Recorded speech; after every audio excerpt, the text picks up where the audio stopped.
सभी दर्शकों को जय भीम और एक बार फिर से आपका स्वागत है मूल्यांकन चैनल में। दर्शकों, आज हम चर्चा करने वाले हैं। आज की स्ट्रीम में हम आईआईटी आईएम में आरक्षण और जातिवाद को लेकर कुछ नए डेटा आए हुए हैं, इन पर चर्चा करेंगे। हालांकि इस मुद्दे पे आईआईटी आईएम में किस तरह से जातिवाद होता है, इस पे हमने पहले भी स्ट्रीम की हुई है, लेकिन अभी कुछ डेटा अपडेट हुआ है, कुछ नए डेटा आए हुए हैं जो कुछ नई जानकारियां देते हैं, तो उन्हें आज हम चर्चाओं में लेंगे। क्या स्थितियां हैं आईआईटी आईएम में आरक्षण की, इसे थोड़ा समझते हैं। उसके बाद किस तरह से आईआईटी आईएम में जातिवादी व्यवस्था काम करती है, इसे हम थोड़ा देखेंगे। और इसके बाद हम थोड़ा इस स्थिति की तरफ भी जाएंगे कि कैसे अनुच्छेद 370 हटने के बाद कश्मीर में ब्राह्मण और मुस्लिम मिलके आरक्षण का विरोध कर रहे हैं। इसे भी आपको थोड़ा आपके सामने संज्ञान में हम लेकर आएंगे। ठीक दर्शकों, ये सारी स्ट्रीमें, ये सारे जो विषय हैं, आपको पता होगा मेन स्ट्रीम मीडिया में कभी कवर नहीं होते और आरक्षण के विषय पर तो बिल्कुल ही मौन धारण है। ठीक, बाकी सारी बातें होंगी, लेकिन मेन स्ट्रीम मीडिया में कभी SC ST OBC के हक अधिकारों पर जो डाके डाले जा रहे हैं, इस पर कोई चर्चाएं नहीं की जाएंगी। ठीक, तो चलिए हम अपनी स्ट्रीम को शुरू करेंगे यहाँ से और देखेंगे आखिर ये पूरा मामला क्या है, किस तरह से नए डेटा हमें किस तरह की जानकारियां दे रहे हैं और क्या खेल यहाँ पे खेले जा रहे हैं। ठीक, चलिए, उम्मीद करता हूँ देखिए शायद मेरी वॉइस सही आ रही होगी और कोई इशू नहीं होगा, डिले या किसी किस्म के अन्य प्रकार के कोई इशू होंगे नहीं। अगर वॉइस में कोई इशू हो तो आप लिखकर मुझे बता सकते हैं, ताकि मुझे इस चीज़ के बारे में पता चल जाए। ठीक, चलिए दर्शकों, तो ये पूरा मामला क्या है। देखिए, पूरा मामला ये है कि पिछले 10 सालों से ज़्यादा हो गए बीजेपी RSS की सरकार सत्ता में है, और आप ये देख रहे होंगे कि प्राइम फेसी सतह के ऊपर चलता रहता है हिंदू मुस्लिम सांप्रदायिक माहौल, और सतह के नीचे कारपेट के नीचे क्या चल रहा है। कारपेट के नीचे ये चल रहा है कि पूरी व्यवस्था पर ब्राह्मणवादी तंत्र ने कब्जा कर लिया है और ये धीरे धीरे सभी जगह बहुजनों के हक अधिकारों को खा रहे हैं। ठीक, ऐसा ही एक और क्षेत्र है, हमने कई क्षेत्र ऐसे एक्सप्लोर किए हुए हैं जहां जातिवादी व्यवस्था में आरक्षण पर डाके डाले गए हैं, और ऐसा ही एक और क्षेत्र आईआईटी आईएम का है। जैसा कि आप जानते हैं, आईआईटी आईएम भारत के उच्च शैक्षणिक संस्थानों में इनकी गिनती होती है। उत्कृष्ट किस्म के ये संस्थान हैं, और यहाँ से वो लोग पढ़ के निकलते हैं, वो बच्चे पढ़ कर निकलते हैं जो देश और दुनिया में बड़े महत्वपूर्ण कामों के लिए उन्हें नौकरियां मिलती हैं। ठीक, तो यहाँ पर समाज के सभी वर्गों की उपस्थिति होना बेहद आवश्यक है। लेकिन हम ये देखते हैं कि ये वो क्षेत्र है आईआईटी आईएम, जैसा कि मैंने पहले कहा कि ये वास्तव में जातिवाद के अड्डे बन गए हैं इस देश में। आज जातिवाद आपको शैक्षणिक संस्थानों में मिलेगा, विशेषकर आईआईटी आईएम जैसे संस्थानों में मिलेगा। ठीक, तो ये हमें बड़ा साफ और स्पष्ट यहाँ पे दिखाई देता है। कम से कम आंकड़े इसी बात की गवाही देते हुए दिखाई दे रहे हैं। ठीक, तो बने रहिएगा, क्या है पूरा मामला और क्यों मीडिया में ये चर्चाओं का विषय नहीं बना। ये बड़ा आश्चर्यजनक रूप से है, लेकिन इस पे बात होनी चाहिए थी। डेटा रिलीज कर दिया जाता है, पर मेन स्ट्रीम मीडिया दिन रात हिंदू मुस्लिम ही करता रहता है। उसके पास और कोई क्या बोलते हैं वैकल्पिक तरीके नहीं है। लेकिन पीछे खेल जो चल रहे हैं उस पर बहुजन समाज की नज़र होना बेहद आवश्यक है। ठीक, चलिए, तो हम इस विषय को आगे बढ़ाते हैं और देखते हैं क्या स्थितियां हैं। तो देखिए, जैसा कि आप जानते हैं, इस देश में सर्वोच्च उच्च शैक्षिक संस्थानों में आईआईटी आईएम की गिनती होती है। और दर्शकों देखिए, आरक्षण के जातिवाद के विरुद्ध बहुजनों की जो लड़ाई थी, वो इस बात पर केंद्रित थी कि बहुजन समाज कितनी जल्दी शिक्षा हासिल कर लेगा। ठीक, असलियत में हमारी पूरी लड़ाई शिक्षा हासिल करने की है। जब तक समाज शिक्षित नहीं होगा, उसका एजुकेशन पे अधिकार नहीं होगा, तब तक वो बाकी के क्षेत्रों पर हक अधिकार ना तो कर पाएगा, और कर भी ले तो लंबे समय तक बना नहीं पाएगा। इसका सबसे अच्छा उदाहरण पिछले क्या बोलते हैं आज़ादी के बाद जो बहुजन राजनीति के आंदोलन चले, हमने ये देखा कि वो आंदोलन चले, सत्ता पे कब्जा हुआ, कुछ राज्यों में सरकार बनाई, और फिर वो एक तरफ से गायब हो गए। आज उनकी कोई धमक और पहचान बहुत कम दिखाई देती है। उसका सबसे बड़ा कारण ये था कि ये जो बहुजन समाज है ये शिक्षित नहीं था, एजुकेट नहीं था, और चूंकि शिक्षित नहीं था तो संगठित भी नहीं था, और चूंकि संगठित नहीं है, ये अपने हक अधिकारों से परिचित नहीं है, ये अपने मुद्दों से परिचित नहीं है, और ये अपने महापुरुषों के द्वारा शुरू किए गए वो राजनीतिक आंदोलनों को आगे नहीं बढ़ा पाया, उन्हें परिणति तक नहीं पहुंचा पाया। इसलिए जब तक समाज को शिक्षित नहीं किया जाएगा या फिर समाज शिक्षित नहीं होगा, तब तक बाकी किसी भी किस्म के सुधार वो सस्टेनेबल नहीं रहने वाले, वो टिकने वाले नहीं हैं। थोड़ा इस बात को समझिए। इसलिए समाज की शिक्षा, अवेयरनेस, जागृति, ये सब होना पहले ज़रूरी है। तभी समाज स्थायी रूप से राजनीतिक परिवर्तन, धार्मिक परिवर्तन, कोई भी परिवर्तन किया जाए, उस पर लंबे समय तक अपना कब्जा बना पाएगा। ठीक? इसलिए एजुकेशन बहुत ज़रूरी है। अब देखिए, ब्राह्मणवादी तंत्र इस बात को बहुत अच्छे से समझता है कि भाई सारा खेल यहाँ पे शिक्षा पे कब्जे का है, जिसने शिक्षा पे कब्जे का बना के रखे हुए हैं, वही समाज में सबसे आगे। ठीक?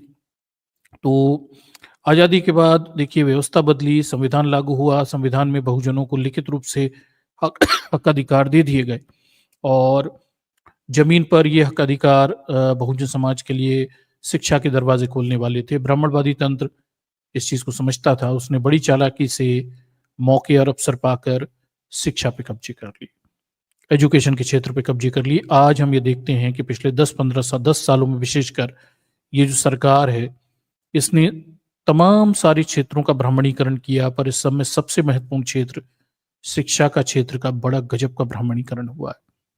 पहले भी था, लेकिन इस पूरे दौर में ये बहुत ही बड़े पैमाने पे भयानक रूप से किया गया है। और अब यहाँ से ये सुनिश्चित किया जा रहा है कि बहुजन समाज के लोग आईआईटी, आईआईएम में तो या उच्च शिक्षा के क्षेत्र में ज़्यादा ना टिक पाएँ, अपनी जगह ना बना पाएँ, ये इस क्षेत्र में पढ़ाई-लिखाई करके बेहतर स्थितियों में ना जाएँ, तो ब्राह्मणवादी लोग अपने जातिवादी मंसूबे यहाँ चलाते रहते हैं और बहुजन समाज के बच्चों को बेहद तकलीफ़ों में डालते रहते हैं। ठीक? तो आज हम इसी विषय पर चर्चा करने वाले हैं, इसी विषय पर हम क्या बोलते हैं, आयोजन करेंगे चर्चा का। क्या है पूरा मामला, थोड़ा से समझिए बात को कि जब कोई समाज क्या बोलते हैं शिक्षित नहीं होता, जागरूक नहीं होता, वो अपने मुद्दों से परिचित नहीं होता, तो क्या होता है? इसे थोड़ा समझिए कि इस देश समाज ने, बहुजन समाज ने अपने छोटे-छोटे लाभों के लिए, ₹1000 के लिए, कभी प्रधानमंत्री आवास योजना में घर के लिए, कभी 5 किलो अनाज के लिए, चलिए मैं मानता हूँ ज़रूरत भी थी, ठीक? लेकिन अपने वोट दारू के लिए, कभी किसी और चीज़ के लिए अपने वोट बेचे, और ये वोट गए किसके पास? अगर हम आज की स्थिति में देखें तो ब्राह्मणवादी ताकतें सत्ता में हैं, इनके पास गए। बहुजन पार्टियों को ये वोट नहीं मिले, ब्राह्मणवादी सत्ता को वोट मिले। बहुजन पार्टियां भी लंबे समय तक राजनीति करने के लिए, सर्वाइवल के लिए ब्राह्मणवादी पार्टियों के कंधों का सहारा लेती गई, और नतीजा क्या हुआ? देखिए, जब समाज क्या बोलते हैं, बलिदान करने को तैयार नहीं है, समाज मुद्दों से परिचित नहीं है, वो ब्राह्मणवादी शक्ति को निरंतर मजबूत करता रहता है, मजबूरी में या जानबूझकर, कैसे भी कह लीजिए, तो होता ये है कि तंत्र पर ब्राह्मणवादी लोग कब्जा कर लेते हैं, और उस कब्जे से क्या होता है? उस कब्जे से बहुजन समाज के बच्चों की प्रगति बाधित हो जाती है। कैसे होती है? चलिए हम आपको अब थोड़ा-सा बताते हैं कि वो जो छोटी-छोटी योजनाओं में छोटे लाभों के लिए वोट लेने के लिए अ, वोट बेचे गए, उसके नतीजे समाज के प्रगतिशील और ऐसा वर्ग जो पढ़ लिख कर आगे प्रगति कर सकता था, वो आज भुगत रहा है। कैसे भुगतता है? चलिए, तो देखिए पूरा मामला कहाँ से शुरू होता है? मामला यहाँ से शुरू होता है कि अभी कुछ ही दिन पहले, ये ज़्यादा पुरानी बात नहीं है, 7 दिसंबर को एक खबर आती है कि आईआईटी खड़गपुर में टीचर एसोसिएशन ने किया विरोध। अब टीचर्स लोग आईआईटी खड़गपुर में विरोध कर रहे हैं। किस मुद्दे को विरोध कर रहे हैं? मुद्दा ये है कि भाई भारत, ये आईआईटी खड़गपुर है, यहाँ के प्रशासन और प्रोफ़ेसर आमने-सामने हो गए, और आईआईटी खड़गपुर के जो निर्देशक हैं, क्या बोलते हैं, प्रमुख निर्देशक हैं, प्रोफ़ेसर वीरेंद्र कुमार तिवारी। तिवारी जी पर इसी आईआईटी के संस्थान के प्रोफ़ेसरों ने आरोप लगाया है परिवारवाद चलाने का, मनमाने तरीके से नियुक्तियों को करने का, किसी भी नियमों को नहीं मानने का, ये सब उन पे आरोप लगाया गया है कि वो परिवारवाद चला रहे हैं, अपनी मनमर्जी से नियुक्ति कर रहे हैं। दर्शकों समझिए ये बड़े जो पेपर होते हैं ये जातिवाद को परिवारवाद के नाम पे ढकने की कोशिश करते हैं। अरे सर ये परिवारवाद नहीं है, ये जातिवाद है। तिवारी जी यहाँ पे जातिवाद चला रहे हैं, अपनी जाति भाई बंधुओं को नौकरियों पर रख रहे हैं। और कहाँ रख रहे हैं? आईआईटी जैसे उच्च शैक्षिक संस्थानों में नौकरियों पर लग रहे हैं। इसका वहाँ के फैकल्टी मेंबर्स ने विरोध किया। 80 से ज़्यादा फैकल्टी नंबर को नोटिस भी समा दिए गए। और ये विरोध केवल हल्का-फुल्का नहीं था, बाकायदा जो क्या बोलते हैं आईआईटी केंद्रीय शिक्षा मंत्री धर्मेंद्र प्रधान को शिकायत भी की गई है। उन्होंने कहा कि ये जो तिवारी जी हैं, पिछले 5 सालों से संस्थान में अहम पदों पर भर्तियों में भाई-भतीजावाद कर रहे हैं। भाई-भतीजावाद क्या होता है? जातिवाद। आप भी समझते हैं। तिवारी जी अपने ही बामन भाइयों को, रिश्तेदारों को नौकरियों पे भर रहे हैं। उसके बाद चयन में शैक्षणिक योगदान के आधार पर शॉर्टलिस्ट और मूल्यांकन मानदंडों के नियमों को नजरअंदाज कर रहे हैं। जो भी परीक्षा में अच्छे नंबर लाता है, जो अच्छा इंटरव्यू देता है, उन सबको नहीं लिया जाता और जो इनके पसंदीदा भाई भतीजे होते हैं उन्हें नौकरियों पर रख लिया जाता है। इसका मतलब ये होता है। और भी कई सारे आरोप लगे हुए हैं। देखिए फैकल्टियों को किए गए अतिरिक्त भुगतान, यानी ये जो भाई भतीजेवाद के तहत नौकरियों पर लोगों को लगते हैं, उन्हें खूब पैसा-वैसा भी दे रहे हैं। जनता के पैसे का जम के जिसे कहते हैं लूट-पाट भी यहाँ पे चल रही है। इस मुद्दे को लेके विरोध किया गया और अब वहाँ पे तिवारी जी और फैकल्टी मेंबर जो टीचर्स एसोसिएशन है वो आमने-सामने है। कुल मिलाकर इस देश के सर्वोच्च संस्थानों आईआईटीज़ में से एक खड़गपुर में जातिवादी, परिवारवादी तंत्र काम कर रहा है और यहाँ अपने ही भाई बंधुओं को नौकरी दी जा रही है। ऐसा यहाँ पर प्रोफेसर और वहाँ के डायरेक्टर आमने-सामने हैं। ये बात खुलेआम अब सड़कों पे आ चुकी है, ठीक? पर ये केवल एक आईआईटी की बात नहीं है, ये केवल एक आईआईएम की बात नहीं है। हाल ही में अभी जो आईआईटी आईआईएम है, यहाँ पर जो प्रोफ़ेसर्स हैं, जहाँ पे स्टाफ़ है टोटल, उसका भी डेटा निकल कर आया। ये भी लेटेस्ट डेटा है। लेटेस्ट डेटा कुछ जगह चर्चाओं का केंद्र बना है। हालाँकि हमारी मेनस्ट्रीम मीडिया अब इस पे बात नहीं करती। ना गोदी मीडिया, ना गोदी विरोधी मीडिया, कोई भी इस मुद्दे पे बात नहीं करता। वो जातिवाद के मुद्दे पे बात नहीं करते। वो हिंदू मुस्लिम मुद्दे पे ज़्यादा इंटरेस्टेड हैं, विरोध और पक्ष करने में ज़्यादा इंटरेस्टेड है। जैसा कि आप देख पा रहे होंगे एक जज ने, ये एक यादव जज ने मुसलमानों के विरुद्ध कुछ टिप्पणियाँ कर दी। इस देश में हाय तौबा मची हुई है, छाती पीटी जा रही है, लेकिन इस देश के ब्राह्मणवादी जज लंबे समय से महिलाओं के विरोध में, एससी-एसटी के विरोध में ना सिर्फ टिप्पणियाँ कर रहे हैं, उल्टा-सीधा बोल भी रहे हैं। कुछ भी नहीं हो रहा, ठीक? और आप ये देख रहे होंगे कि भाई अब मुद्दा ये आ रहा है कि यादव साहब पे कार्रवाई की जाए। शायद कार्रवाई हो भी जाए या ना भी हो, क्योंकि इससे पहले भी ये जो जज बीजेपी आरएसएस में बैठकर ये सब बातें करते रहे और उन पे कार्रवाइयाँ तो क्या ही हुई हैं। आगे कुछ नोटिस वोटिस दे के छोड़ भी दिया जाए। पर आपको याद होगा कि एक बहुजन समाज से आने वाले एक जज साहब थे, मैं उनका नाम भूल रहा हूँ, शायद कर्णन थे, जस्टिस कर्णन थे। उन्होंने जातिवाद और इस तरह की व्यवस्था के विरुद्ध कुछ शब्द कह दिए थे, तो उन्हें अंत में उनकी हालात ये कर दी थी कि उन्हें पकड़कर जेल में भी डाला गया और गिरफ्तारी वगैरह जैसे काम भी हो गए और फिर उन्हें नौकरी भी छोड़नी पड़ी थी। तो कोई शूद्र जब विरोध कर देता है, तो इस तरह से ब्राह्मणवादी तंत्र उस पे पिल जाता है, कार्रवाई करता है। लेकिन कोई व्यक्ति इनके पक्ष में जब ये गलत काम करता है, तो उसके विरुद्ध कार्रवाइयाँ बड़ी धीमी होती हैं। ये हम बंगाल के एक न्यायाधीश के मामले में देख चुके हैं। वो तमाम सारा उल्टा-सीधा बोलते रहे और एंड में बीजेपी में शामिल होकर मंत्री भी आज मेंबर ऑफ पार्लियामेंट बन के बैठे हुए हैं कि ब्राह्मणवादी तंत्र इसी तरह से काम कर रहा है, ठीक? और इस पूरे खेल में अगर आप देखेंगे कि जो वास्तविक मुद्दे हैं देश के, जातिवाद के मुद्दे हैं, उसे कवर कर लिया जाता है। सांप्रदायिकता के मुद्दे केवल इसलिए उछाले जाते हैं कि जातिवादी, ब्राह्मणवादी तंत्र पर आँच ना आए और बहुजन समाज गुमराह बना रहे। उसे लगे कि इस देश में समस्या हिंदू-मुस्लिम की है और उसे कभी ना पता चले कि वास्तव में इस देश में समस्या जातिवाद की है। इस देश के सवर्ण सत्ता, व्यवस्था, ताकत अपने हाथ में रखना चाहते हैं और बहुजनों के साथ वो कुछ बाँटना नहीं चाहते। और इस देश के सवर्ण बहुजनों से भयानक घृणा करते हैं, इतनी घृणा जिसकी कोई सीमा नहीं है। ठीक, ये मैं नहीं कह रहा, ये अभी आपको इस देश के सबसे पढ़े लिखे बच्चे जहां पर होते हैं, जिनसे अपेक्षा की जाती है, जो physics chemistry biology modern education लेकर आए हैं, आईआईटीज में पहुंचते हैं, ये उनके व्यवहार हैं। उन्हें भी अपने साथ पढ़ने वाले एससी एसटी ओबीसी बच्चों से घृणा है। इतनी घृणा किस लिए है? अपने ही देश के, अपने ही धर्म के लोगों से इतनी घृणा क्यों? दूसरे धर्म के लोगों से घृणा करिए, आपने समझ में आया, पर अपने ही धर्म के लोगों से भी इतनी घृणा है इस देश के सवर्णों को, और क्यों है?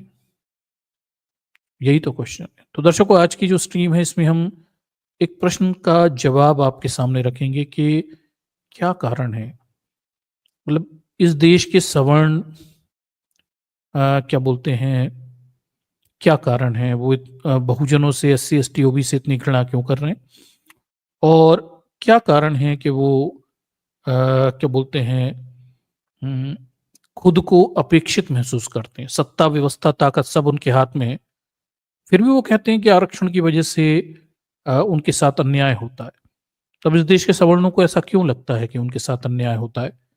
इस बात का जवाब मैं आपको एंड में दूंगा, सबसे अंत में दूंगा, कि उनकी इस विचारधारा के पीछे का मनोविज्ञान क्या है, क्यों सवर्णों को लगता है कि आरक्षण की वजह से उनके साथ भेदभाव हो रहा है। इस पे हम आखिरी में बात करते हैं। ठीक, चलिए आगे देखते हैं। तो ये पूरा मामला है, अभी चल ही रहा है आईआईटी खड़गपुर में। इसी बीच हम देखते हैं कि अभी 3 दिसंबर को 2024 को द वायर में एक खबर आती है कि भाई आईआईटी से खुलासा होता है कि आरक्षण अनिवार्य होने के बावजूद भी 80% से अधिक आईआईटी आईआईएम में शिक्षक जनरल कैटेगरी के। ये नया रिपोर्ट, नई सर्वे यहाँ पे जारी किया गया। ये बता रहा है कि इस देश की आईआईटी आईआईएम, जो कि सबसे उच्च संस्थानों में से एक है, वहाँ आरक्षण के नियम लागू हैं। ये संस्थान सरकार के पैसे से चलते हैं, और यहाँ पर सरकार से फंडिंग मिलती है, सुविधाएं मिलती हैं, और इन संस्थानों में आरक्षण का नियम लागू है। 27% ओबीसी, 15% एससी और फिर 7.5% एसटी, ये आरक्षण मिलना चाहिए। पर यहाँ पर तो 80% सवर्णों के कब्जे आज भी 3 दिसंबर 2024 तक भी बने हुए हैं। अब इसका क्या फर्क पड़ता है? ये जो हम बात कर रहे हैं कि चलिए सवर्णों के कब्जे हैं आईआईटी आईआईएम में, टोटल स्टाफ में, तो इससे फर्क क्या पड़ता है? बहुत सारे लोगों को लगता होगा चलिए वो तो सवर्ण सभी जगह हैं। अच्छा, फर्क क्या पड़ता है? तो मैं आपको फर्क भी बताऊंगा, नीचे मैं आपको वो डेटा भी बताऊंगा कि कैसे आईआईटी आईआईएम से हजारों की संख्या में एससी एसटी ओबीसी के बच्चों ने पढ़ाई छोड़ी, और वो डेटा भी कि कैसे वहां पर बच्चे आत्महत्या करते हैं, बहुजनों के बच्चे आत्महत्या करते हैं। ठीक, ये भी आपके सामने रखूंगा। ठीक, देखिए दर्शकों, कुछ लोग कह रहे हैं कि वॉइस ब्रेक हो रही है मेरी। देखिए एक बार क्रॉस चेक करके बता दीजिए, क्या वॉइस ब्रेक हो रही है? मैं फिर देखता हूँ क्या स्थिति है। चलिए, कुछ लोग लिख रहे हैं वॉइस ब्रेक हो रही है, मैं चेक करता हूँ नेटवर्क का क्या इशू है फिर से।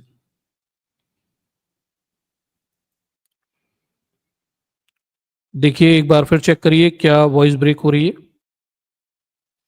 अच्छा, बीच में कट रही है, एक मिनट मैं दोबारा से चेक कर लेता हूँ ये क्या इशू है।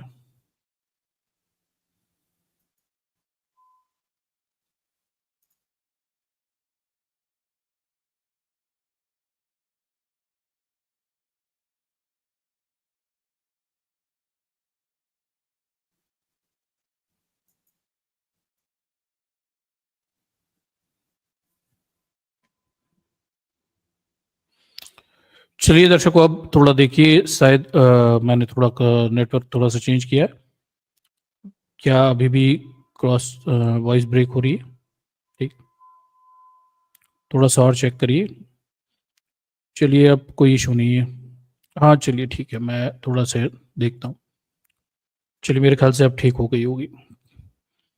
ओके, चलिए, तो ये डेटा भी हम इसके साथ में मिलाएंगे कि क्या होता है किसी जगह अगर सवर्ण शिक्षक 80% तक हो जाए, परसेंट हो जाए, तो आखिर क्या होता है। ठीक, उसकी क्या स्थितियां बनती है। ठीक, चलिए हम थोड़ा देखते हैं, पहले इस डेटा को देख लेते हैं। डेटा हमारे सामने लेटेस्ट डेटा है, इस पर बहुजन समाज को जानकारियां होना बेहद आवश्यक है।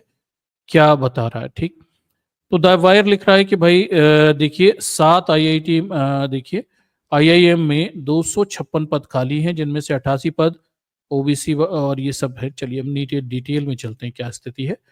देखिए तो ये बता रहे हैं कि भाई द हिंदू में एक रिपोर्ट छपी हुई है, उसके अनुसार आईआईटी और आईआईएम में संकाय पदों के सामान्य वर्ग के लोगों का दबदबा है, यानी जनरल कैटेगरी के लोग ज्यादा है, लेकिन एससी एसटी ओबीसी को आरक्षण के बावजूद भी उन्हें, अनिवार्य आरक्षण के बावजूद भी उनकी संख्या बल नहीं है।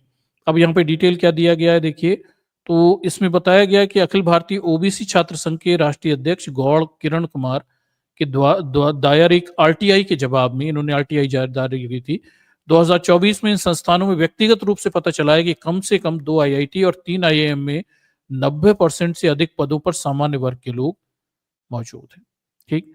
इसके अलावा 6 आईआईटी और 4 आईआईएम में आंकड़ा 80 से 90% है।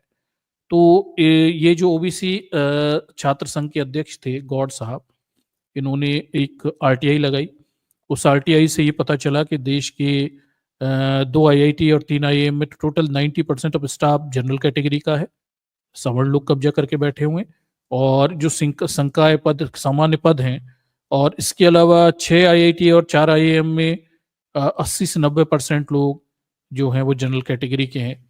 ये भी यहाँ पर बताया जा रहा है। और क्या बताया जा रहा है देखिए, आईआईएम इंदौर में 97% फैकल्टी देखिए जनरल कैटेगरी की है। एससी एसटी वर्ग का कोई प्रतिनिधित्व नहीं है। इंदौर मध्य प्रदेश में है, मध्य प्रदेश बीजेपी का गढ़ है, पिछले कई दशकों से वहां कोई सत्ता परिवर्तन क्या बोलते हैं अपवादात्मक रूप से नहीं हुए हैं, और ब्राह्मणवाद भयानक रूप से हावी, ठीक। और नतीजा ये है कि इस क्षेत्र में थोड़ा आप ये भी देखिएगा दर्शकों, जहां ब्राह्मणवाद बेहद हावी है, वहां शैक्षणिक संस्थानों की हालत क्या होती है। एक तरफ मैं आपको इंदौर का बता रहा हूं, जहां पे बीजेपी की सरकार, सत्ता परिवर्तन कई दशकों से नहीं हुए, सत्ता पे है, ब्राह्मणवाद पूरी तरह से कब्जा करके बैठा है, वहां आईआईटीएम के क्या हाल है। दूसरी तरफ मैं आपको पटना भी बताऊंगा कि भले ही नीतीश कुमार की सरकार है, लालू की सरकार आती जाती रहती है, लेकिन वहां के आईआईटी आईआईएम के हाल थोड़े से अलग होते हैं, ठीक। तो जहां ब्राह्मणवादी तंत्र कब्जे में है, वहां क्या स्थितियां है देखिए। आईआईटीएम इंदौर में 97.2% फैकल्टी जनरल कैटेगरी की है। एससी एसटी वर्ग का कोई भी प्रतिनिधित्व नहीं है, मतलब इंदौर में कोई भी एससी एसटी नहीं है। आईआईएम उदयपुर और आईआईएम लखनऊ में 90% फैकल्टी जनरल कैटेगरी की है। बेंगलोर में भी फैकल्टी की भर्ती इसी तरह की असामान्य असमानताओं के खिलाफ विरोध प्रदर्शन हुआ। अच्छा देखिए, आईआईटी बेंगलोर में भी फैकल्टी की भर्ती की इसी तरह की असमानताओं के खिलाफ विरोध प्रदर्शन हुआ। 85% फैकल्टी जनरल कैटेगरी की है। ये विश्लेषण किया गया कि 6 आईआईएम में कोई भी एसटी फैकल्टी नहीं है, मतलब 6 आईआईएम में तो कोई एसटी फैकल्टी तक नहीं है। आईआईटी में देखिए, आईआईटी बॉम्बे और खड़गपुर में 90% शिक्षक जनरल कैटेगरी के हैं। आईआईटी मंडी, गांधीनगर, कानपुर, गुवाहाटी, दिल्ली में भी यही रुझान देखने को मिला है, जहाँ 80% से 90% पद पर जनरल कैटेगरी के उम्मीदवार हैं। विश्लेषण किए गए 13 आईआईटीएम में संकाय संरचना 82.8% जनरल कैटेगरी के हैं, 5% एससी के हैं, 1% एसटी का है, और 9.6% ओबीसी के। सबसे बुरी स्थिति ओबीसी की है। ओबीसी की जनसंख्या 60% से ऊपर होगी, और आईआईटीज में इनका रिप्रेजेंटेशन मात्र 9.6% है। 13 आईआईएम में ये स्थिति पता चलती है, मतलब आईआईएम 13 आईआईएम में इनकी स्थिति है, ठीक है। उसके बाद शेष आर्थिक रूप से कमजोर वर्ग के, शारीरिक रूप से विकलांग लोगों के लिए कोटों के तहत क्या बोलते हैं आने वाले व्यक्ति शामिल हैं। डेटा प्रदान करने वाले 21 आईआईटी के लिए संकाय संरचना 80% समान, 6 एससी और 1.6 एसटी, 11.2% ओबीसी। टोटल मिलाकर बात यह है कि जो 21 आईआईटी का इन्होंने अध्ययन किया, उसमें 80% जनरल कैटेगरी के हैं, क्या बोलते हैं वहां पे पद पे काबिज हैं। 6% केवल एससी हैं, 15% होनी चाहिए, और एसटी तो 1.6% है, 7.5% मिनिमम होनी चाहिए, और ओबीसी 27% होनी चाहिए, पर हैं कितने, 11.2%। तब क्वेश्चन होता है कि इस देश में ये रोना रोया जा रहा है कि भाई आरक्षण से योग्यता का नाश हो जाता है, आरक्षण से योग्य लोगों को क्या बोलते हैं, नौकरियां नहीं मिल पाती। तो परेशानी ये है कि आरक्षण तो कभी दिया ही नहीं गया। मतलब इस देश के एससी एसटी ओबीसी को उनके हक अधिकार कभी दिए नहीं गए, लेकिन उन्हें गाली दी जरूर दी गई कि आरक्षण से वो नौकरी में आते हैं। बच्चों को गाली दी जा रही है, लेकिन उनका जो हक अधिकार है, मतलब नौकरियां हैं, वो उन्हें दी नहीं जाती। तो आरक्षण कोटा खाकर आते हैं, ये गाली खा रहे हैं, लेकिन नौकरी तो दे ही नहीं रहे। ये गजब का विरोधाभास इस देश में चल रहा है। आप देखिए जरा, मतलब 80% जनरल कब्जे पे है। जो आरक्षण मिलना चाहिए वो मिल नहीं रहा, और एससी एसटी के लोग गाली भी खाते हैं, ये कोटे से आते हैं, इनमें योग्यता नहीं होती, सवर्णों का हक मार लेते हैं। ये सारी बातें, मतलब हमारे बच्चों को ये तो सुनने ही मिल रहा है, लेकिन नौकरी देने की बारी आ रही है तो सब पे 80% सवर्ण कब्जा करके बैठे हुए हैं। आप इस देश के इस विरोधाभास को देखिए, गजब के विरोधाभास को भी देखिए। ठीक, आगे देखिए, कुछ आईआईटी आईआईएम में आरक्षण नीति के क्रियान्वयन के लिए जाने जाते हैं। अब देखिए, कहाँ इंदौर जैसे क्षेत्र में आईआईटी में, वहां कोई भी एससी एसटी का कैंडिडेट नहीं है। तो आईआईटी पटना में केवल 12% जनरल कैटेगरी की श्रेणी के हैं, 38% ओबीसी हैं, 22% एससी हैं और 13% एसटी। आईआईटी पटना में केवल 12% जनरल कैटेगरी के लोग हैं। ठीक है, ओबीसी 38% है, एससी 22% और 13% एसटी हैं। इसी तरह आईआईटी भिलाई में भी आप देख लीजिए, जहां सरकारें व्यवस्थाएं ब्राह्मणवादी उतनी अच्छे से नहीं है, वहां क्या होता है, मतलब अपनी सरकारें चुनने के आप थोड़ी मतलब समझिए क्या स्थिति होती है। ठीक, इसी तरह से आईआईटी भिलाई में भी देखिए, इंदौर भिलाई और इंदौर, ये क्या बोलते हैं, आईआईटी इसमें बताइए, आईआईटी भिलाई है और आईआईटी इंदौर में 50% से शिक्षक समान श्रेणी से, अच्छा वो जनरल कैटेगरी के हैं। ठीक, तो पटना वाला स्थिति थोड़ी ठीक यहाँ पे दिखाई दे रही है। आईआईएम जम्मू में अपेक्षाकृत संतुलन संकाय संरचना की सूचना मिलती है, जिसमें 51% जनरल कैटेगरी के हैं, 19 एससी के, 5 एसटी और 23। हालांकि ये बहुत अच्छा नहीं है जम्मू में, लेकिन अगर आप देखें तो बाकी के मुकाबले थोड़ा ठीक ही है। ठीक, ये भी अच्छा नहीं है, 50% से ज़्यादा तो यहाँ भी जनरल है, और क्या बोलते हैं, 19% एससी हैं, बाकी एसटी हैं, और ओबीसी 23% है। तो हक तो पूरा नहीं मिला, पर बाकी जगह से थोड़ा सा ठीक है। आगे देखिए, आरटीआई के जवाब में इन संस्थाओं में शिक्षकों की रिक्ति पर भी प्रकाश डाला गया है, जिसमें से आरक्षित पदों को भरने में महत्वपूर्ण अंतर उजागर हुआ है। रिक्तियों के आंकड़े उपलब्ध कराने वाले 7 आईआईएम में से 256 पद खाली हैं, जिनमें ओबीसी के लिए 88, एससी के लिए 56, एसटी के लिए 30 पद शामिल है। इसी तरह 11 आईआईटी में 1500 देखिए 57 शिक्षकों की रिक्तियों की सूचना है, जिनमें से 415 ओबीसी, 236 एससी और 192 एसटी है। कुल मिलाकर बात यह है कि बड़े पैमाने पे जो आरक्षित पद हैं वो भी खाली हैं, और जो भरे हुए हैं उन पे 80% से ज्यादा जनरल कैटेगरी के लोग कब्जा करके बैठे हुए हैं। यहाँ पे दो चीज समझ में आ रही है कि एससी एसटी ओबीसी के पद भरे नहीं जा रहे हैं, और जो पद भरे भी जा रहे हैं उन पे जनरल वाले लोग कब्जा करके बैठे हुए हैं। कुल मिलाकर ये मोटा मोटा हमारे सामने आ रहा है। केंद्रीय नीति के अनुसार ये बताया गया है इसमें कि कैसे 27%, 15%, 7.5% आरक्षण होना चाहिए, लेकिन ये बताया जा रहा है, हालांकि डेटा के अनुपालन में महत्वपूर्ण अंतराल को इंगित करता है। कुलीन शैक्षणिक संस्थानों में हाशिए के समूह के प्रतिनिधित्व में चल रही असमानता को उजागर करता है। कुल मिलाकर जो ऊंचे हायर एजुकेशन है, इसमें एससी एसटी ओबीसी का रिप्रेजेंटेशन ना के बराबर है, और सवर्ण जो कि मात्र 15% है जनरल कैटेगरी के लोग, वो यहाँ पे 80% तक कब्जा करके बैठे हुए हैं। ये डेटा हमारे सामने निकल कर आता है। तो ये मोटा मोटा बात ये है कि इस देश के आईआईटी आईआईएम में 80% के करीब जनरल कैटेगरी के फैकल्टी मेंबर्स हैं, वहाँ के स्टाफ मेंबर्स हैं। टोटल संख्या में जो पद है उन पे ज्यादातर फैकल्टी जनरल कैटेगरी की।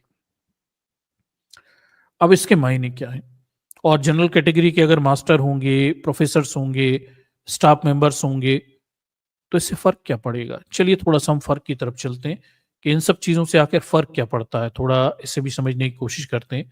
देखिए, तो हम थोड़ा सा फिर से द वायर की अभी थोड़ा समय पहले 5 दिसंबर 2023 की एक डेटा पर आते हैं। वो हमारे सामने ये बता रहा है कि 2018 से 2023 तक के 5 सालों का एक अध्ययन बताया गया है कि 13,000 से अधिक एससी एसटी ओबीसी छात्रों ने केंद्रीय विश्वविद्यालय यानी आईआईटी आईआईएम से पढ़ाई छोड़ दी है।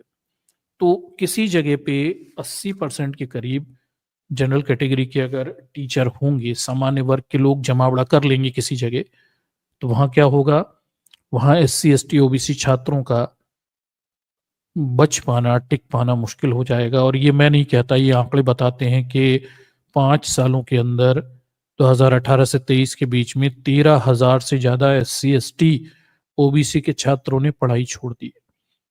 अब दर्शकों, ये संयोग नहीं है, कोई कह दे कि चलिए पढ़ने में कमजोर थे इसलिए छोड़ दी, ये बातें कहने के लिए तो अच्छी हैं, पर ये कोई भी नहीं मान सकता। 80% सवर्ण मास्टर और पढ़ाई छोड़ते हुए एससी एसटी ओबीसी के छात्र, इसमें संयोग बिल्कुल भी नहीं है, ये प्रयोग है, जानबूझ के किया गया प्रयोग है। और मैं ये नहीं कहता, ये वहां के छात्र कहते हैं कि किस तरह से उनके साथ जातिवाद होता है। वो छात्र ही बता रहे हैं, इस देश के सबसे उच्च संस्थानों में सबसे पढ़े लिखे, बेस्ट ऑफ द ब्रेन इस देश के वहां पढ़ते हैं, और वो लोग जातिवाद करते हैं।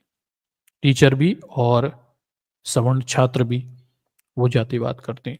ठीक, तो ये क्या बताया जा रहा है, देखिए इसमें एक डेटा बताया गया है, क्या है स्थिति देखिए। तो ये सरकार की रिपोर्ट है।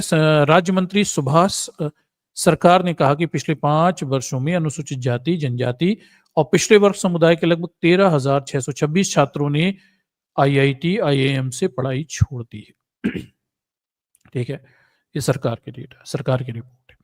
आगे देखिए, इस सवाल का जवाब देते, क्या सरकार ने संस्थानों में इतनी अधिक ड्रॉप आउट दरों को पीछे के कारण को समझने का कोई अध्ययन किया है?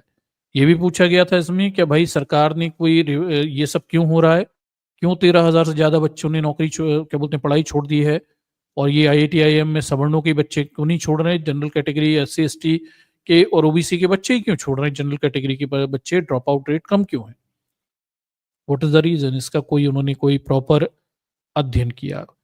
तो ये कोई गोलमाल एक जवाब है जिसमें कोई दूसरे विकल्प चुन लेते हैं, फलाना ढिकाना, ये सब बातें बताई गई हैं, पर कुल मिलाकर बात है कि इन्होंने नहीं कहा कि इन्होंने कोई इस चीज की स्टडी की है। सरकार ऐसी कोई स्टडी, कोई रिपोर्ट, कोई जांच नहीं करा रही जिसमें ये पता चले कि क्यों आईआईटी आईआईएम से इतनी बड़ी तादाद में एससी एसटी ओबीसी के बच्चे पढ़ाई छोड़कर जा रहे हैं। ऐसी कोई रिपोर्ट या ऐसी कोई जांच नहीं कराई गई, कराने की आवश्यकता भी नहीं है, सब जानते हैं क्या चलता है। ठीक, बताया गया कि देखिए पिछले 5 सालों में केंद्रीय विश्वविद्यालय से करीब 4,596 ओबीसी उम्मीदवार, 2,424 एससी और 2,622 एसटी छात्र बाहर हो गए। ठीक है, इसी अवधि में देखिए आईआईटी से, ठीक है आईआईएम का बात हो गई, आईआईटी से 2,066 ओबीसी उम्मीदवार, 1,068 एससी और 408 एसटी छात्र बाहर हो गए। आईआईएम से 169 ओबीसी, 188 एसटी, ये सब बताया गया है कि भाई ये हालात इस देश में बने हुए हैं। टोटल 13,000 से ज्यादा एससी एसटी ओबीसी छात्रों ने जो केंद्रीय विश्वविद्यालय हैं उनसे पढ़ाई छोड़ी हुई है। आईआईटी आईआईएम में भी बड़ा सारा ड्रॉप आउट रेट हमें दिखाई दे रहा है। ठीक, फिर ये पूछा गया कि भाई विभिन्न आईआईटी आईआईएम परिषदों में 33 से अधिक छात्रों ने आत्महत्या भी कर ली है। यहाँ पे आत्महत्या भी करते जा रहे हैं, ये भी हमें बताया जा रहा है कि भाई इसी दौरान एससी एसटी के बच्चों ने आत्महत्याएं भी की हुई है। ठीक, देखिए उल्लेखनीय है कि आईआईटी आईआईएम जैसे कुलीन संस्थानों में समुदाय से संबंधित छात्रों के साथ परिसर में व्याप्त कथित जातिवाद और भेदभाव की प्रथाओं के कारण सुर्खियों में रहते हैं। ये द वायर ये भी छाप रहा है कि आईआईटी आईआईएम अक्सर जातिगत भेदभाव के कारण इनके यहाँ कोई विवाद चलते ही रहते हैं, सुर्खियों में ये बने ही रहते हैं। उसके बाद देखिए सितंबर 2023 की एक रिपोर्ट है, द वायर फिर से छापता है कि 2 महीनों में 2 दलित छात्रों की आत्महत्याओं ने आईआईटी में संस्थागत भेदभाव को उजागर कर दिया है। ठीक, ये पता चलता है कि भाई महीने दर महीने बच्चे वहां पे आत्महत्या करते चले जा रहे हैं। ठीक, क्या बताया गया देखिए, आईआईटी बॉम्बे में पीएचडी छात्र के नाम न बताने की शर्त पर बताया कि इन परिसरों में एससी एसटी छात्रों की उत्पीड़न का सामना करना पड़ता है। फिर पता किया कि भाई क्या है, तो पता चला आईआईटी बॉम्बे में छात्र बोल रहे हैं कि वहां उत्पीड़न हो रहा है। जहां ज्यादातर शिक्षक उच्च जाति के हैं, पीएचडी छात्र जो अंबेडकर फूले पेरियार स्टूडेंट सर्किल का हिस्सा है ने कहा कि आईआईटी बॉम्बे में भर्ती के दौरान आरक्षण नीतियों का पालन नहीं किया जाता है और छात्रों ने आरटीआई दायर की, इससे पता चला कि 90% के करीब शिक्षक उच्च जाति के हैं।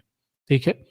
ओबीसी छात्र ने कहा कि इससे कैंपस और कक्षाओं में समग्र माहौल प्रभावित होता है। मतलब कहीं पर उच्च जाति के टीचर ज्यादा होंगे तो वहां पूरी तरह से माहौल प्रभावित होगा। कैंपस में आरक्षण विरोधी सोच बहुत गहरी है।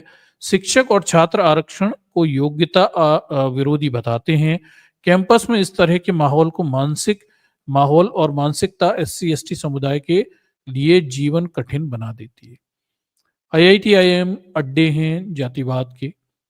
आईआईटीएम में बैठकर सवर्ण जो कि इस देश की सत्ता व्यवस्था खाकर बैठे हुए हैं, इस आईआईटीज में भी 80% पोस्टों पे कब्जा करके बैठे हुए हैं, उस देश के एससी एसटी ओबीसी के आने वाले छात्रों को क्या करते हैं, जाति के आधार पर भेदभाव करते हैं। ठीक। आरक्षण को गाली बकते हैं, आरक्षण से आकर पढ़ने वाले बच्चों के खिलाफ भेदभाव करते हैं और सत्ता व्यवस्था पर यही कब्जा बना के बैठे रहते हैं। कुल मिलाकर ये कि आरक्षण है, ठीक, लेकिन सत्ता व्यवस्था पोस्टों पर कब्जा इनका रहेगा। फिर भी आरक्षण के नाम पर एसटी एसटी ओबीसी समुदाय के लोग, बच्चे बेचारे गाली खाते रहेंगे। मतलब कब्जे इनके हैं, केवल पढ़ने आए तो गाली खा रहे हैं। ठीक। छात्रों ने यह भी कहा कि आगे देखिए, छात्रों ने यह भी कहा कि कैंपस में जातिवाद सिर्फ प्रोफेसरों के जरिए ही नहीं बल्कि कई छात्रों के जरिए भी सामने आ रहा है। उन्होंने कहा कि एक ऊंची जात के छात्र का एससी एसटी रूममेट था। उन्होंने एससी एसटी रूममेट से सख्ती से कहा कि वह देखिए एससी रूममेट था, उसने एससी रूममेट से सख्ती से कहा कि उसके सामान को ना तो छुए और ना ही गंदा करे। इस तरह से जातिवाद की बदमाशी से निपटने के लिए एससी एसटी रूममेट को एक सेमेस्टर में छुट्टी लेनी पड़ी थी। आप अंदाजा लगाइए कि एक छात्र को केवल एक सेमेस्टर से ही छुट्टी लेनी पड़ी क्योंकि उसका रूममेट उसके साथ जातिगत भेदभाव कर रहा था। ये सब आईआईटीज में हो रहा है। ये वो लोग हैं जो विदेशों में जाकर अपनी सेवाएं देते हैं। इस देश के आईआईटियंस के विदेशों में बड़े प्लेसमेंट होते हैं और ये अपने साथ इस जातिवाद को, इस धर्मांधता को, इस छुआछूत भेदभाव की गंदी मानसिकता को कहाँ ले जाते हैं, विदेशों में भी ले जाते हैं। ये लोग जातिवाद का अंतर्राष्ट्रीयकरण कर रहे हैं। इनफैक्ट इंटरनेशनलाइजेशन ऑफ कास्टिज्म ये हो चुका है। आज हम विदेशों से तमाम सारी खबरों को सुनते हैं कि वहां भी ये सारे लोग जो बड़े बड़े संस्थानों में पढ़ के गए, नौकरियां कर रहे हैं, ये वहां भी भयानक रूप से जातिवाद कर रहे हैं। ठीक। ये बड़ा गजब का है।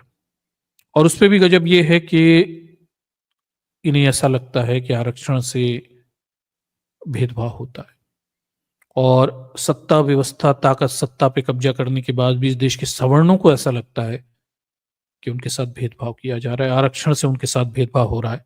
आप अंदाजा लगाइए कि मतलब सब कुछ है इनके पास, फिर भी इस ग्लानि में रहते हैं कि इनके साथ भेदभाव किया जाता है।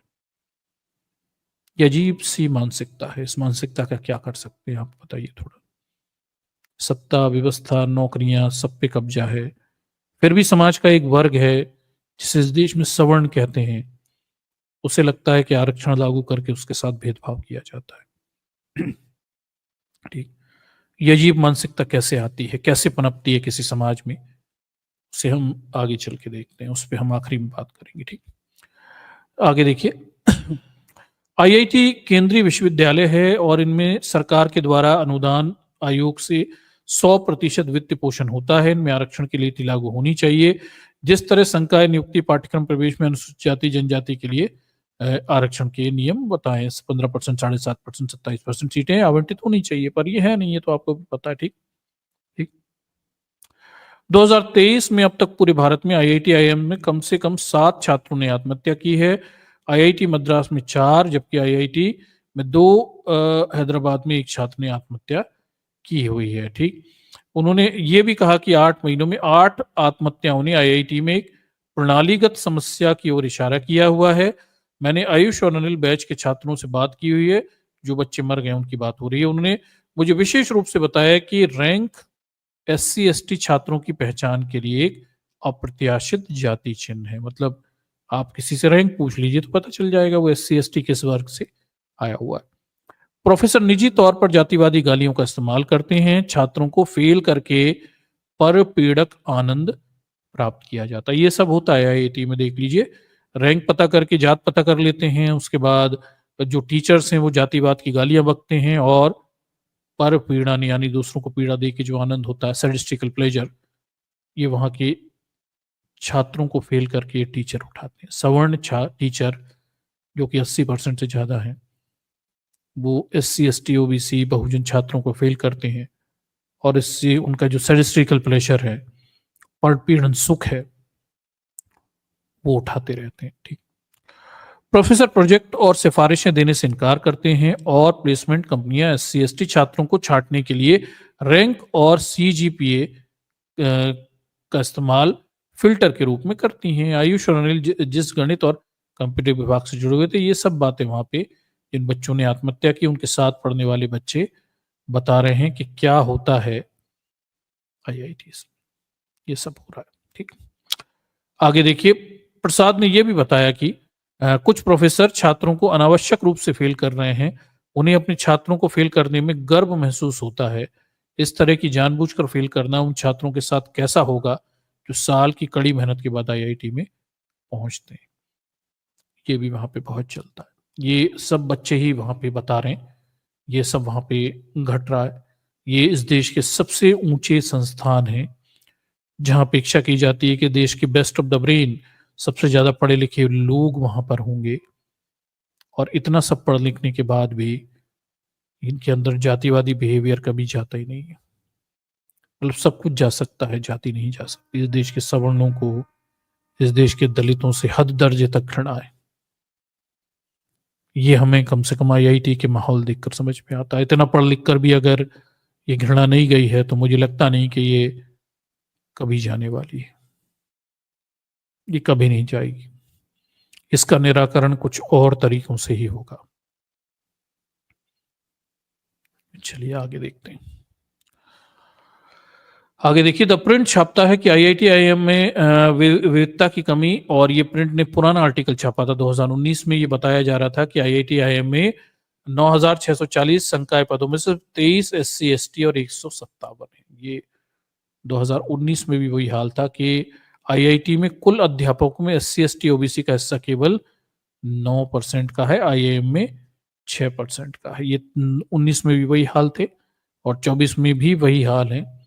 लगभग 80% के करीब यही स्थिति है। इसमें कोई बड़े परिवर्तन हमें दिखाई नहीं देते। पूरा डेटा बताता है कि वही 80-90% faculty members they are of upper caste, और वो जातिवादी मानसिकता से SC ST OBC छात्रों के साथ भेदभाव कर रहे हैं, उनका जीना मुश्किल कर रहे हैं। ये IIT से जुड़े हुए डेटा है जो IIT की स्थिति बताता है, जो ये बता रहा है कि 80% से ज्यादा सवर्ण फैकल्टी है, जिनकी वजह से 13,000 से ज्यादा छात्रों ने, SC ST OBC के छात्रों ने पिछले 5 सालों में पढ़ाई छोड़ दी।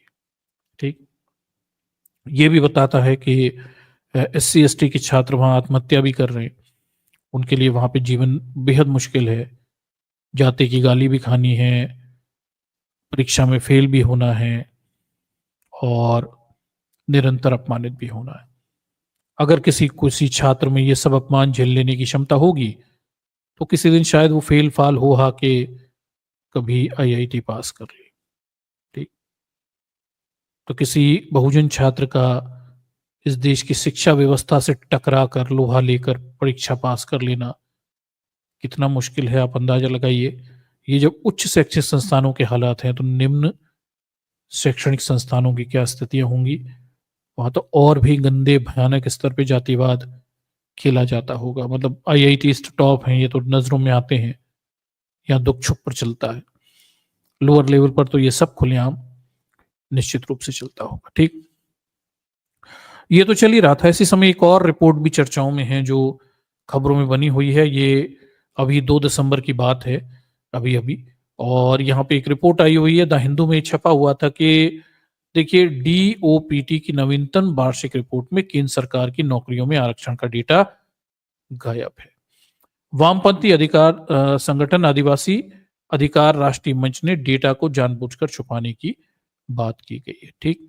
तो भारत का जो कार्मिक विभाग है, जो कि कर्मचारी अधिकारियों की रिपोर्ट जारी करता है, उसमें कुछ सालों के जो नौकरी पाए हुए लोग हैं उनकी उनमें आरक्षण के पाए हुए कितने लोग हैं, उनका डेटा गायब कर दिया गया है। किसी को डेटा नहीं पता। हमारे पास ये डेटा नहीं है कि सरकार ने पिछले कुछ सालों में जो नौकरियां दी हैं उनमें कितने परसेंट लोगों को एससी एसटी ओबीसी को आरक्षण दिया हुआ है। 19 से पहले का कोई बात का कोई डेटा इसमें दिखाई नहीं है। ये क्यों छुपाया जा रहा है? ये इसलिए छुपाया जा रहा है कि आपको ये पता ना चले कि असलियत में आरक्षण कागजों में है, वास्तविकता में उस नियम के पालन नहीं किए जा रहे और व्यवस्था सत्ता पे कब्जा सवर्ण करते हुए चले जा रहे हैं। ये देखिए वृंदा करात हैं और इन्होंने ये पूरे क्या बोलते हैं डेटा पे ऑब्जेक्शन उठाए हुए हैं कि ये क्या चल रहा है, क्या कह रही है वृंदा करात। थोड़ा मैं आपके सामने रखता हूं। देखिए, तो कम्युनिस्ट पार्टी की नेता वृंदा करात ने कहा है कि जानकारी को जानबूझकर छुपाना हाशिए पे पड़े समुदाय और उनके अधिकारों की मांग करने और उन्हें लागू करने के निहत्थे करने का एक तरीका है। जानबूझ के जब कितने परसेंट लोगों को एससी एसटी ओबीसी को नौकरी दी, ये डेटा छुपा दोगे तो हम विरोध किस बात का करेंगे?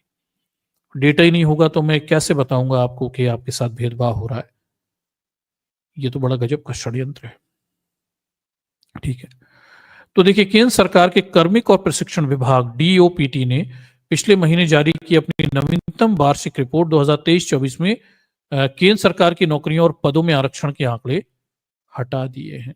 ठीक, ये यहां पे लिखा हुआ है एक तालिका जिसमें मंत्रालय और विभागों में सभी केंद्रीय पदों पर समूह ए बी सी डी में अनुसूचित जाति जनजाति अन्य पिछड़े वर्ग के कर्मचारियों की संख्या के बारे में विवरण शामिल है। सभी डीओपीटी वार्षिक रिपोर्ट में आरक्षण पर अध्याय का एक हिस्सा रहा है। ठीक, तो ये रिपोर्ट बता रही है कि वो एक तालिका है 19 के बाद के जो केंद्रीय मंत्रालय विभाग हैं, इनमें group A, group B, group C, group D की सर्विसेज में जो एससी एसटी ओबीसी कर्मचारियों की भर्ती की गई है, उस कॉलम को हटा दिया गया है कि कितने किस विभाग में भर्ती किए गए। हमारे पास डेटा नहीं है। जो भी है 19 से पहले का है, हालांकि वो भी खराब ही है, लेकिन लेटेस्ट वो कॉलम ही गायब है। और क्यों गायब है, ये डेटा क्यों छुपाया जा रहा है, वी नेवर नोस। किसी के पास कोई जानकारी नहीं। डीओपीटी ने अभी तक द हिंदू को इस सवाल का जवाब नहीं दिया गया कि इस बार ये तालिका क्यों छोड़ दी गई, वो कॉलम क्यों गायब है। इसका कोई जवाब द हिंदू ने नहीं दिया हुआ है। ठीक, वामपंथी अधिकार राष्ट्रीय मंच ने कहा है कि सरकारी नौकरियों में आरक्षण पर डेटा को जानबूझकर छुपाना को नौकरियों से आदिवासियों और बहिष्कार पर आयोजित राष्ट्रीय सम्मेलन में ये चिंता व्यक्त की गई। जानबूझ के छुपाए जा रहे हैं। विकास रावल हैं, ये भी बताए जा रहे हैं। ठीक, कि देखिए, कहा ये जो प्रोफेसर विकास रावल हैं वो कह रहे हैं कि भाई देखिए 2018 के बाद से डीओपीटी की रिपोर्ट में केंद्र सरकार पदों पर आरक्षण का पूरा डेटा नहीं दिया जा रहा है। डेटा नहीं दिया जा रहा है। ये पूरी स्थिति बताई गई है। 30 लाख के करीब 2019 के पहले की बात है। अभी तो हमें नहीं पता क्योंकि कितने लोगों को आरक्षण दिया, 19 के बाद का डेटा इन्होंने फिर गायब कर दिया गया है। ये स्थिति यहाँ पे चल रही। तो ये दो तरफा खेल चल रहा है। आप हिंदू मुस्लिम में उलझ सकते हैं, आप दिन रात हिंदू मुस्लिम खेल खेल सकते हैं और ये सारा खेल चलता रहेगा। पर्दे के पीछे ब्राह्मणवादी लोग सत्ता, व्यवस्था, शक्ति, ताकत पर कब्जा कर लेंगे। बहुजनों की मुक्ति के रास्ते खुलते हैं शिक्षा से, और शिक्षा पर वो चोटी वाली जनेऊ वाले अपनी मोटा पेट लेके कब्जा करके बैठ गए। वहां के रास्ते बंद कर दिए गए हैं। पहले तो शिक्षा महंगी कर दी गई है, दूसरी किसी तरह आप अपनी जमीन जायदाद बेचकर आईआईटी आईएम में चले भी जाएं तो वहां वो हालात पैदा कर दिए जाएंगे कि आप पढ़कर पास ना हो पाए। अंत में आपको लौट कर वापस ही आना पड़ेगा। ठीक, ये जो स्थिति है बेहद खतरनाक है। ऐसे लोग जो बेहद सब कुछ झेल लेंगे, जातिवाद, दुख, तकलीफ, कष्ट, गालियां, शायद वो कभी परीक्षा पास कर लेते होंगे। बाकियों के लिए कोई जगह नहीं। इस तरह का सिस्टम बनाया गया है और कट सी ये सिस्टम बना है उन लोगों की वजह से जो 1,000 रुपए में, दारू की बोतल में, छोटी मोटी योजनाओं के लाभ में अपना वोट बेच देते हैं। मानता हूं गरीबी बहुत है, 1,000 रुपए बहुत बड़ी रकम होती है, लेकिन यह भी सच्चाई है कि आप जब ये करते हैं तो आपके ही समाज के वो बच्चे जो बेहद प्रतिभावान हैं, योग्यतावान हैं, जो आगे बढ़ सकते हैं और जो आपका आगे का कल्याण कर सकते हैं, उनके आगे बढ़ने के रास्ते आप खत्म कर देते हैं।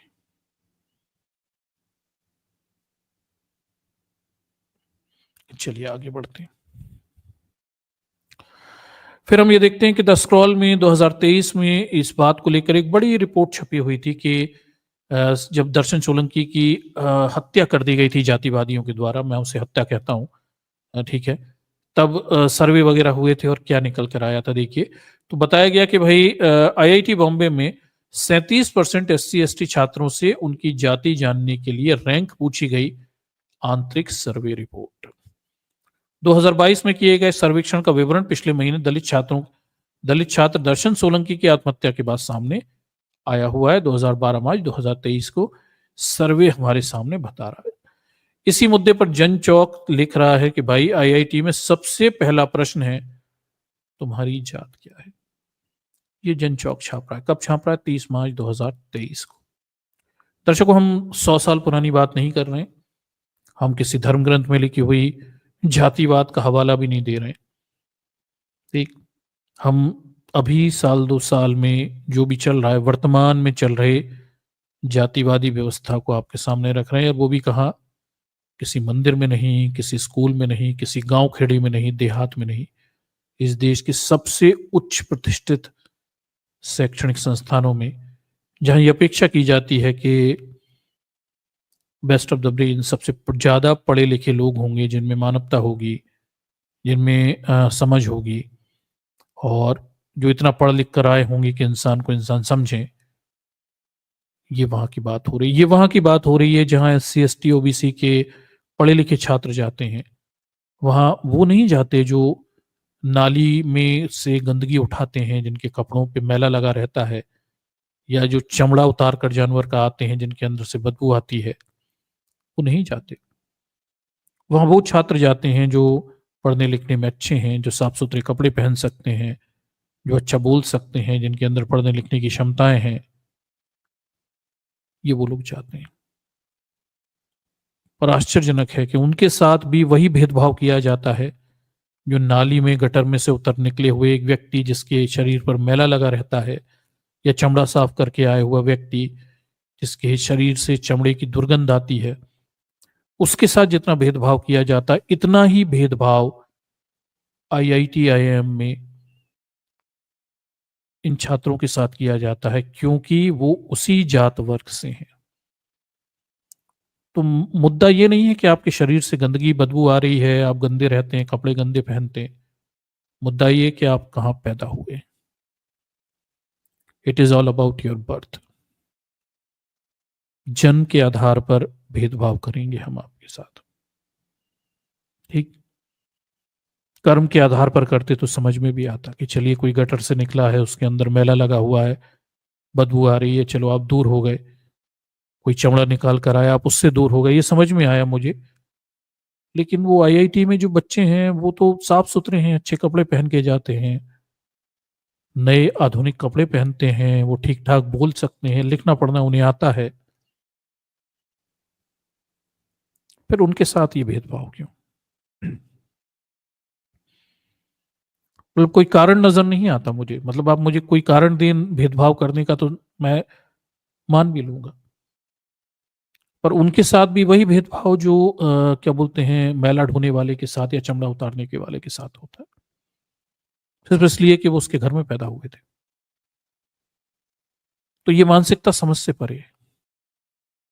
और भेदभाव करने के बावजूद भी ये कहना कि हमारे साथ भेदभाव होता है, इस देश के सवर्णों का ये रोना कि भैया आरक्षण की वजह से उनकी योग्यता का क्षरण हो रहा है और उनके साथ भेदभाव हो रहा है, गजब है। मतलब तब 900 चूहे खा के बिल्ली हज को चली।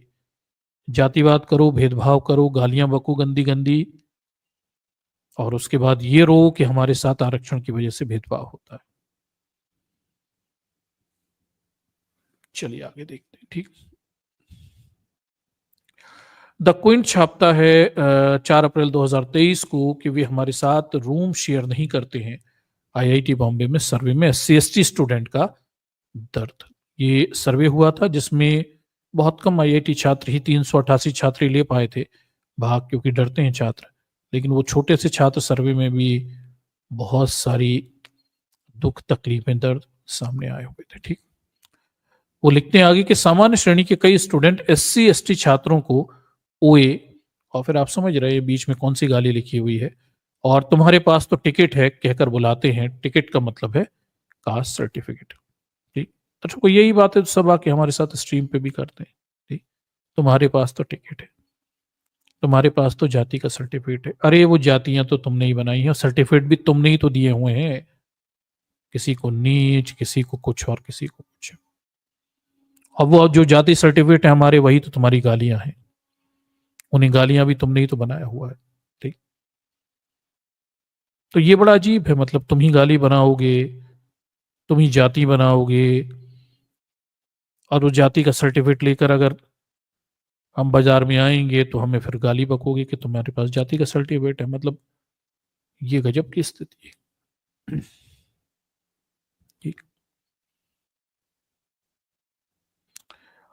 आगे ये लिखते हैं कि इसके अलावा सालिचा, चमार आप भी जानते हैं, जैसी चीजें लगभग हर दिन होती रहती हैं। जाति की गाली इस देश के एससी एसटी ओबीसी को कहीं पड़ जाए तो इतना सामान्यकरण है कि इस देश का सुप्रीम कोर्ट भी कहता है कि अगर आपने भंगी को भंगी कह दिया तो कोई तकलीफ नहीं है इसमें। आप समझ के देखिए, इस देश की न्याय व्यवस्था में बैठा जज भी ये कहता है, इसमें क्या परेशानी है। ठीक, अच्छा ये नहीं जज साहब को हम पलट के भंगी कह दें तो फिर इन्हें परेशानी हो जाएगी, फिर ये केस भी कर देंगे। याद है ना, राहुल गांधी को चोर कहने पे केस हो गया था, भंगी कहने पे तो शायद ये फांसी पे ही चढ़ा देंगे।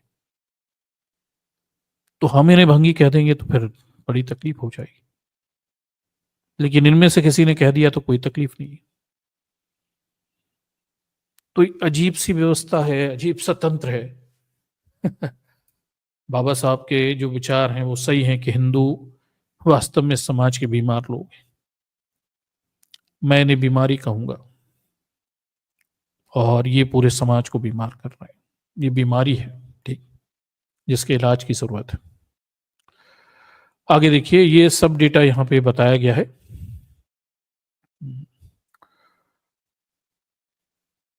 चलिए आगे देखिए। हाँ, लंदन टॉप यही 13 मार्च के इंटरव्यू पे छापता है कि भाई आईआईटी बॉम्बे एससी एसटी छात्रों से जातिगत भेदभाव का ये सच डरा देगा।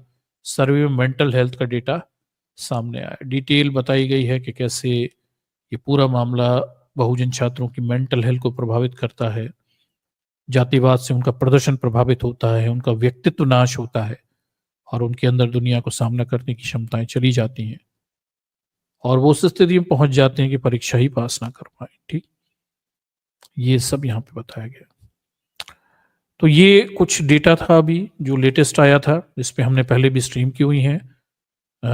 तमाम सारे शैक्षणिक जगत के हम तमाम सारे जातिवाद से संबंधित आंकड़े आपके सामने लगातार रखते रहते हैं। उद्देश्य है कि बहुजन समाज की शायद जो सुप्त अवस्था में है वो खुल जाए, और उन्हें समझ में आए कि वो अगर अपना वोट ऐसे ही बेचते रहेंगे, सवर्णों की पार्टियों को देते रहेंगे, बहुजन राजनीति को खत्म कर लेंगे, तो एंड में होगा ये कि व्यवस्था पर ब्राह्मणवादियों के कब्जे हो जाएंगे, और फिर एंड में ये लोग मिलकर हमारे बच्चों को, जो बहुजन समाज के बेहतर दिमाग वाले बच्चे हैं, उन्हें नाश कर देंगे, उनका खत्म कर देंगे,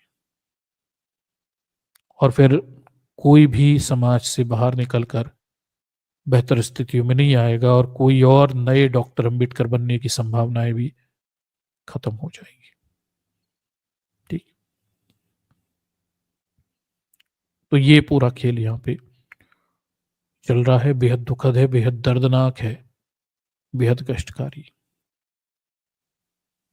ये देश के सबसे प्रतिष्ठित शैक्षणिक संस्थानों की रिपोर्ट है, और ये सरकार के आंकड़े हैं। कैसे सरकार आरक्षण के आंकड़े जारी नहीं करना चाहती कि कितने लोगों को वो नौकरियां दे रही है, नहीं दे रही है, उस कॉलम को ही गायब कर दिया गया है।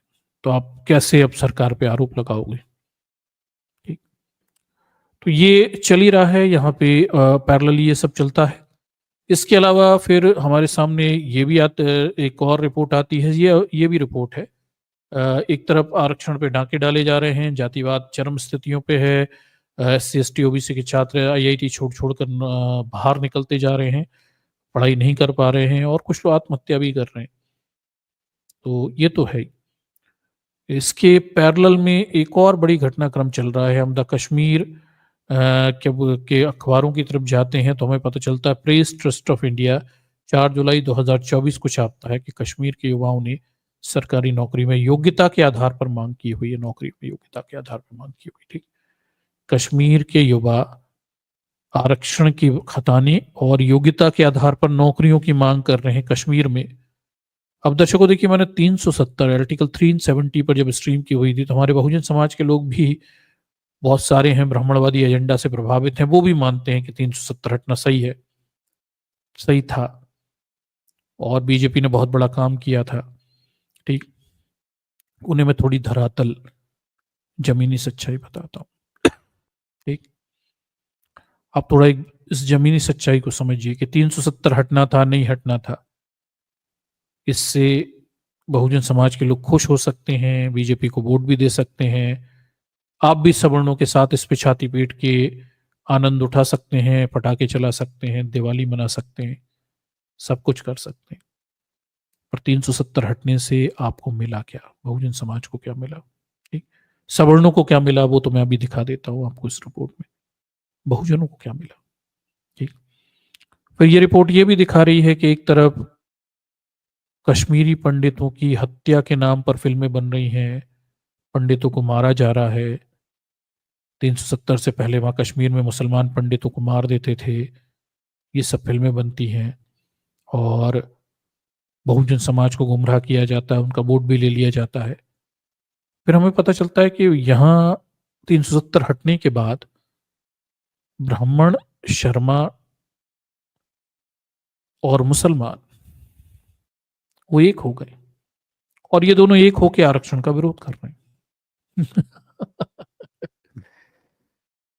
तो अब यहाँ ब्राह्मण और मुसलमान एक हैं, ये दोनों मिलकर आरक्षण का विरोध कर रहे हैं। किसके आरक्षण का? इस देश के एससी एसटी ओबीसी के आरक्षण का, कश्मीर के पिछड़ी जातियों के आरक्षण का। और इस देश का एससी एसटी ओबीसी ब्राह्मणवाद में डूबा हुआ है। वो इस बात को मानते हुए कि कश्मीरी पंडितों की हत्या मुसलमानों ने की थी, वो बीजेपी को वोट करता है और बीजेपी से ब्राह्मणवादी ताकतें मजबूत होती हैं और ये फिर चिल्लाती हैं कि मुसलमान देश के लिए खतरा है। और फिर कश्मीर में 370 हटने के बाद मुसलमान और शर्मा और ब्राह्मण मिलके आरक्षण का विरोध करते हैं। गजब का खेल है। मतलब वैसे ब्राह्मणों में और मुसलमानों में लड़ाई है कश्मीर में, लेकिन आरक्षण के नाम पर ब्राह्मण और मुसलमान एक हैं और ये दोनों में एक हो जाते हैं, आरक्षण का विरोध करते हैं, मतलब इस देश के बहुजनों के हक अधिकारों का विरोध करते हैं। तो भाई वो बहुजन कहाँ गए जो मैं 370 पे स्ट्रीम की हुई थी? तो मुझे कुछ बहुजनों ने बहुत कोसा, कुछ ने गालियां लिखी कि 370 तो अच्छा हट गया, फलाना ढिकाना। हाँ, 370 अच्छा हट गया, बिल्कुल अच्छा हटा हुआ है। और 370 हटने के बाद कश्मीर के सवर्णों को तो ये अधिकार मिल गया कि वो आरक्षण का विरोध कर सकें। और 370 हटने के बाद बहुजनों को क्या मिला, एससी एसटी ओबीसी को क्या मिला? ये गंभीर क्वेश्चन है। आप बड़े खुश हुए थे इस बात को लेके, और 370 हटने से कश्मीर के एससी एसटी ओबीसी को क्या मिला? आरक्षण का विरोध। दोनों मिलकर विरोध करते हैं, मुसलमान और क्या बोलते हैं, ब्राह्मण मिलकर, ताकि आपके हक अधिकार की नौकरियां आपको ना मिले। तो मैं फिर कहता हूं आप खुश हो सकते हैं इस बात को लेकर, ब्राह्मणवादी एजेंडों में बह सकते हैं, हिंदुत्व की लड़ाई आप लड़ सकते हैं, अपने बच्चों को शहीद कर सकते हैं और 370 होने पे आप खुशियां मना सकते हैं। पर 370 हटने से सवर्णों की मौज होगी, वो आरक्षण का विरोध करने के लिए रैलियां निकालेंगे और विरोध भी करेंगे और मुसलमानों के साथ मिलकर ये सब करेंगे और अंत में बहुजनों के ही हक अधिकार खाए जाएंगे। ठीक, तो खुश हो जाइए, 370 हट गया है। और इससे क्या हो गया? कश्मीर के सवर्णों के अधिकार मिल गए कि आरक्षण का वो विरोध करें। चलिए क्या छापा जा रहा है थोड़ा बता देता हूं मैं आपको। 4 जुलाई 2024 की ये न्यूज है, हालांकि मैं इसे पहले दिखाना चाह रहा था पर पता नहीं किसी कारणवश ये घटनाक्रम बीत गया और ये न्यूज में उस समय आपको दिखा नहीं पाया क्या चल रहा है कश्मीर में। अभी की बात है 2024 की। कश्मीर के युवाओं ने सरकारी नौकरियों में योग्यता के आधार पर मांग की हुई है। किस चीज की मांग है? तो जम्मू कश्मीर में सरकारी नौकरियों में भर्ती में केवल 40% पद खुली योग्यता यानी जनरल के लिए रखे गए और इस फैसले के केंद्र शासित प्रदेश के युवाओं में व्यापक आक्रोश है। किसमें? सवर्णों में और मुसलमानों में। आरक्षण का नियम लगाया गया, 40% पोस्ट बनती हैं जनरल की, बाकी चली जाती हैं SC ST OBC और EWS की। अब ये विरोध करने। अब मजेदार बात देखिए विरोध में कौन कौन शामिल है। देखिए तो लिखा है कि भाई आरक्षित कोटे को ध्यान में रखते हुए उठाए गए इन कदमों के पूर्ववर्ती राज्यों के विभिन्न जिलों में विरोध हो रहा है, रैलियां भी निकल रही हैं, विरोध भी हो रहा है। कुछ हिस्सों में युवा सरकारी नौकरियों में योग्यता के आधार पर नियुक्तियों की मांग को लेकर सड़कों पे उतर रहे हैं। कश्मीर में युवा सवर्ण मुसलमानों के साथ योग्यता के आधार पर, योग्यता बड़ी गजब की चीज है, इस पे हम बात करते हैं। इनके साथ अन्याय हो रहा है। ये लोग योग्य हैं, सवर्ण लोग योग्य होते हैं, SC ST OBC अयोग्य होते हैं और बेचारों के साथ अन्याय हो रहा है। इनकी योग्यता बहुत है फिर भी इन्हें नौकरी नहीं मिल रही। ठीक, इस देश के सवर्णों के अंदर यह स्थायी ग्लानि है कि आरक्षण से उनके साथ भेदभाव होता है। ठीक, आगे क्या लिखा हुआ है देखिए। अफसरों में समानता की वकालत की है और बदलाव आज के युवाओं की भावना बन गई है। ये नई लहर को दर्शाता है। कश्मीर में एक नई लहर चल रही है, वहां के युवा आरक्षण का विरोध कर रहे हैं, समानता की मांग कर रहे हैं। आरक्षण असमानता लाता है ऐसा इनका दावा है। ठीक, ये देख लीजिए ये सब लिखा हुआ है। आगे देखिए इन दिनों एक प्रकार अलग प्रवृत्ति देखने को मिल रही है। कश्मीर की बात हो रही है जहां युवा सरकारी नौकरी में समानता की चाह रखते हैं। कौन युवा है? ऑब्वियस है SC ST OBC तो नहीं होंगे ना, जनरल होंगे। ठीक, युवाओं में असंतोष नीतिगत सुधारों की बढ़ती आवश्यकता को रेखांकित करता है जो कि उम्मीदवारों की आकांक्षाओं को संबोधित करते हैं और समान अवसरों के सिद्धांत को कायम करते हैं। समझिए बात को, इतना असंतोष है कश्मीर के सवर्ण आरक्षण के विरुद्ध। ठीक, समान अवसर चाहिए उन्हें। हाँ, जातिगत भेदभाव खत्म कर नहीं करेंगे, मतलब दूसरों के अवसरों को खा जाएंगे, दूसरों को नीच बना के रखेंगे। खुद के लिए नौकरी में समान अवसर चाहिए, बाकी दूसरों के साथ जातिवाद करके नीच बना के रखेंगे। आगे देखिए, चाहे नीट हो, क्यूट हो या UPSC हो, ये परीक्षाएं घाटी में तेजी से फैल रही हैं और जहां युवा सामान्य श्रेणी के लिए सीटों की लगातार घटते प्रतिशत पर निराशा व्यक्त कर रहे हैं। बताए कश्मीर के सवर्णों की सीटें घट रही। ठीक, हालांकि राजनीतिक दल निजी तौर पर इस बात से सहमत हैं कि ओपन मेरिट उम्मीदवारों के साथ अनुचित व्यवहार किया जा रहा है, जनरल के साथ अनुचित व्यवहार किया जा रहा है, बेचारों को नौकरी नहीं दी जा रही, वो योग्यतावान होते हैं उनके साथ आरक्षण से भेदभाव किया जा रहा है, ये सब भी बताया जा रहा है। ठीक, PDP नेता, PDP जानते हैं आप, महबूबा मुफ्ती वाले, कश्मीर मोदी जी की एक जमाने की साथी थी। PDP नेता वहीन पारा ने मई में एक्स पर पोस्ट किया कि नई आरक्षण नीति ने अनगिनत बुद्धिमान छात्रों की योग्यता और आकांक्षाओं को कमजोर कर दिया है, योग्यतावाद को खत्म कर दिया है। उन्होंने सरकार से नीति पर पुनर्विचार करने के लिए अपील की थी ताकि सभी हितधारकों को समान अवसर मिलने के लिए संतुलन बनाया जा सके। ये PDP नेता हैं, मुसलमान हैं, वहीन पारा हैं, ये कह रहे हैं कि भैया ये जो सवर्ण है बुद्धिमान होते हैं, इनकी योग्यता आकांक्षाओं को खत्म कर दिया गया आरक्षण की नई नीति के द्वारा और इस पर पुनर्विचार करने की आवश्यकता है। देख लीजिए मुसलमानों को बहुत चिंता है। ठीक, आगे देखिए, साहिल पारा जैसे प्रमुख व्यक्ति और यूथ अगेंस्ट करप्शन के समूह के नेता विकल शर्मा जैसे लोग घाटी में छात्रों और नौकरियों के चाह रखने वालों की चिंताओं को दूर करने के लिए स्थानीय राजनेताओं के साथ सक्रिय रूप से बातचीत कर रहे हैं। अब देखिए, पारा एक मुसलमान और यूथ अगेंस्ट करप्शन वाला एक नेता विकल शर्मा, ये दोनों मिलकर कश्मीर के नेताओं से बात कर रहे हैं कि आरक्षण खत्म कर दिया जाए। ठीक, समान अवसर होनी चाहिए। देख लीजिए शर्मा और पारा, ये देख लीजिए शर्मा और पारा इस मुद्दे पर श्रीनगर के नवनिर्वाचित लोकसभा सांसद सैयद आगा उल्ला मेहंदी से बैठक भी कर रहे हैं, बैठकें चला रहे हैं। देखिए, बामन और मुसलमान मिलके बहुजनों के आरक्षण को खत्म करने के लिए मीटिंगें चल रही। यही तो हुआ 370 हट के। ठीक, शर्मा जैसे जैसी नई आरक्षण शर्मा देखिए शर्मा जैसे नई आरक्षण नीति के आलोचकों ने जम्मू कश्मीर में सामान्य वर्ग के लोगों के लिए सीमित अवसरों पर चिंता जताते हुए इस कदम को ओपन मेरिट उम्मीदवारों की हत्या का, शर्मा जी ने तो ये क्या कह दिया कि भैया ये तो ओपन यानी जनरल कैटेगरी के उम्मीदवारों की हत्या हो रही है। बताओ, मतलब आरक्षण से जनरल कैटेगरी के लोगों की हत्या हो जाती है, दलितों को नीच बना के रखने में हत्या नहीं होती, लेकिन बराबरी का अधिकार मिलने पर हत्या हो जाती है। ठीक, आगे देखिए, शर्मा का मानना है कि संविधान में अनुसूचित जाति जनजाति अध्यादेश विधेयक 2024 के माध्यम से अनुसूचित जनजाति में हाल ही में किए गए संशोधन क्षेत्रीय फोकस और संभावित प्रभावों के बारे में सवाल उठाते हैं। आगे देखिए, आरक्षण नीति को लेकर बहस तेज हो गई है क्योंकि जावेद डार और खानदान इम्तियाज जैसी आवाजें क्षेत्र में सरकारी नौकरियों के लिए टूटे सपनों और सीमित संभावनाओं का डर व्यक्त कर रही है। अरे भाई, आरक्षण का विरोध कर रहे हैं मुसलमान और ब्राह्मण मिलके, आवाजें तेज हो गई हैं, जावेद डार और ये सब मिल गए और शर्मा वर्मा आरक्षण का विरोध कर रहे हैं। खूब 370 हटा, बहुत ताकत मिली। ठीक, राजनीतिक विज्ञान में स्नातकोत्तर छात्र इम्तियाज ने जम्मू कश्मीर सरकार की नई आरक्षण नीति की कड़ी आपत्ति जताई हुई क्योंकि उन्हें डर है कि इस नीति से अनारक्षित श्रेणी के छात्रों का नकारात्मक प्रभाव पड़ेगा। बताओ, सवर्णों के साथ बड़ा भेदभाव हो जाएगा।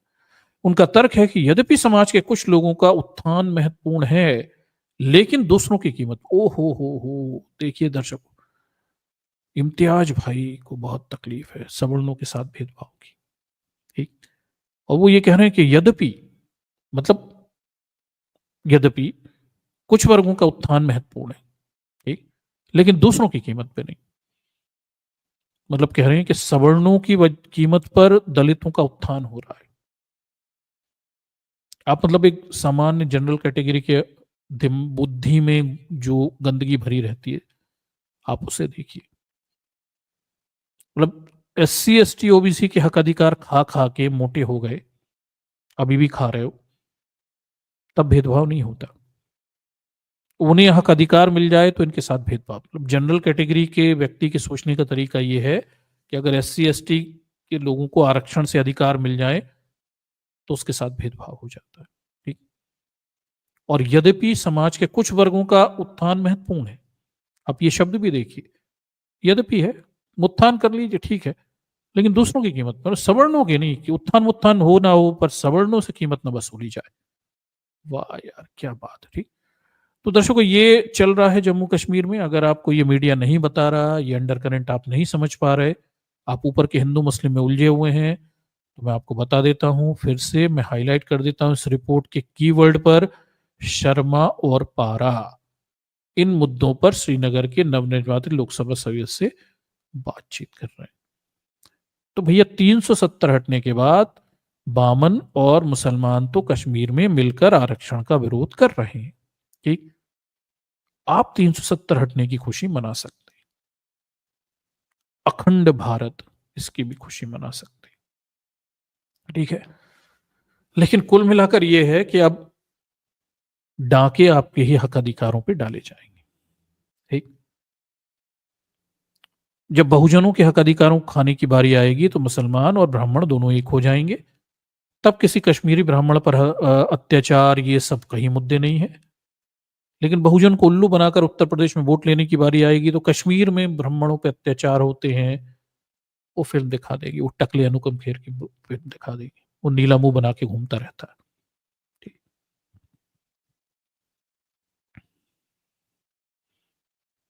तो ये है हालात हिंद। ठीक है, ये चल रहा है इस देश में।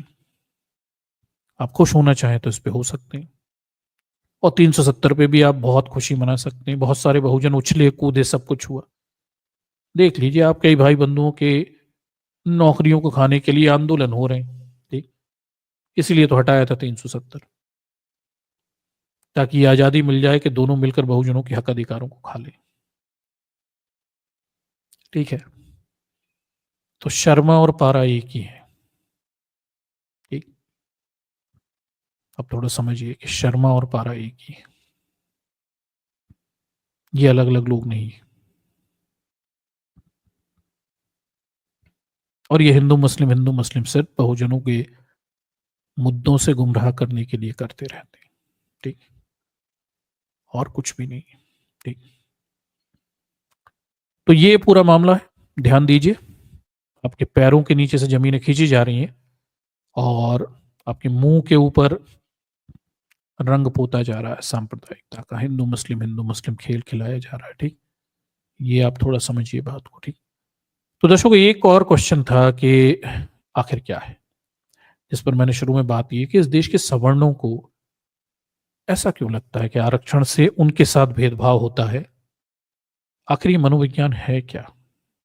क्यों सवर्ण खुद को भेदभाव ग्रस्त मानते हैं? उन्हें लगता है आरक्षण से उनके साथ भेदभाव हो रहा है, उनके हक अधिकार खाए जा रहे हैं, और वो खुद को पीड़ित क्यों मानते हैं? आरक्षण से खुद को पीड़ित क्यों मानते हैं?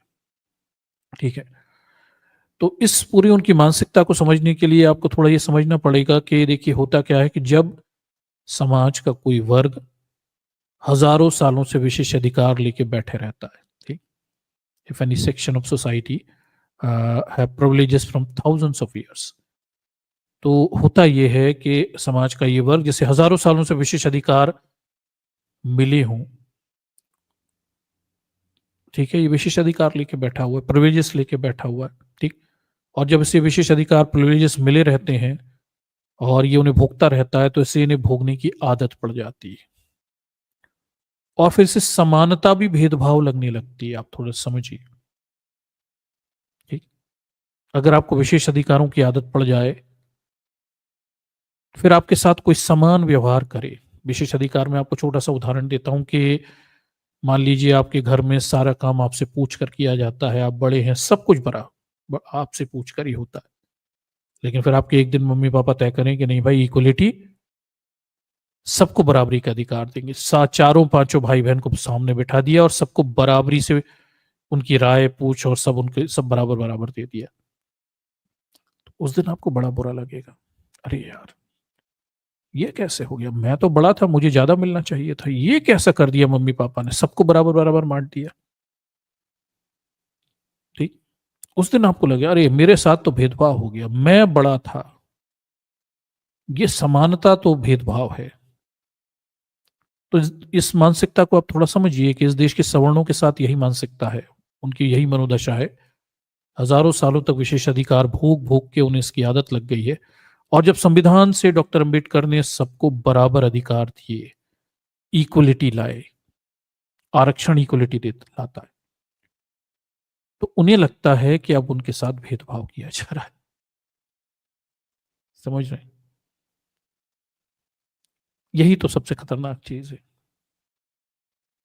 और यही हजारों सालों तक विशेष अधिकार भोगने का नतीजा है कि इस देश के सवर्णों को अब बराबरी भेदभाव लगती है। संविधान बराबरी की बात करता है तो उन्हें संविधान बुरा लगता है, क्योंकि उन्हें विशेष अधिकार भोगने की आदत हो गई।